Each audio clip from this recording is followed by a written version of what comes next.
दूसरा फैसला हमने कहा था पहले भी कि हाटी के संदर्भ में हमने केंद्र सरकार को, जब लॉ डिपार्टमेंट ने हाटी से संदर्भ हमसे पूछा था तो उसमें एससी के बारे में क्लैरिफिकेशन हमें चाहिए थी। लॉ डिपार्टमेंट ने जब कुछ ऑब्जेक्शंस रेज किए, हमने सितंबर में हाटी के बारे में क्लैरिफिकेशन भारत सरकार को भेजी और समय समय पर मेरी इस मामले में गृह मंत्री जी से भी बातचीत होती रही।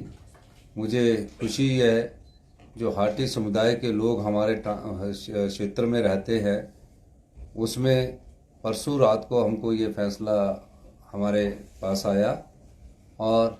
हमने उस फैसले को विस्तृत पढ़ा और आज जैसे ही तत्काल हमारा ऑफिस खुला, हमारी कैबिनेट ने हाटी समुदाय को एसटी का दर्जा देने की अधिसूचना जारी कर दी है। शेड्यूल ट्राइब की सूचना जारी कर दी है और हमने तो उस समय भी कहा था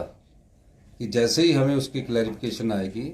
हम 24 घंटे के भीतर इस अधिसूचना को लागू कर देंगे।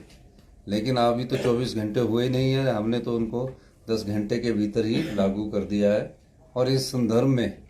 इस सूचना के बारे में मैं 3 तारीख को नाहन में जाकर लोगों को भी इस बारे में संबोधित करूंगा कि जो हाटी समुदाय काफ़ी समय से इसको मांग कर रहा था, काफ़ी सालों से कांग्रेस की जो पिछली सरकारें थे उन्होंने भी इसको आगे बढ़ाया और आज उस समुदाय के जो एसटी का दर्जा देने की बात है उसको भी इस आज साल के पहले दिन हमने उसकी नोटिफिकेशन करके इसे लागू कर दिया है। और जो हाटी के हमारे सिरमौर के जो लोग ट्रांसगिरी की हैं उनको भी बहुत बहुत मुबारकबाद देना चाहता हूं कि हमारी सरकार ने जैसे ही हमारे पास नोटिफिकेशन आई, हमने कहा था आपको हमने हाटी एसटी का दर्जा हाटी समुदाय को उपलब्ध करवा दिया है, जिसकी विधिवत घोषणा भी नोटिफिकेशन भी हो गई है और विधिवत घोषणा 3 तारीख को जब मैं नाहन आऊँगा वहाँ मैं करूँगा। आप लोगों का बहुत बहुत धन्यवाद।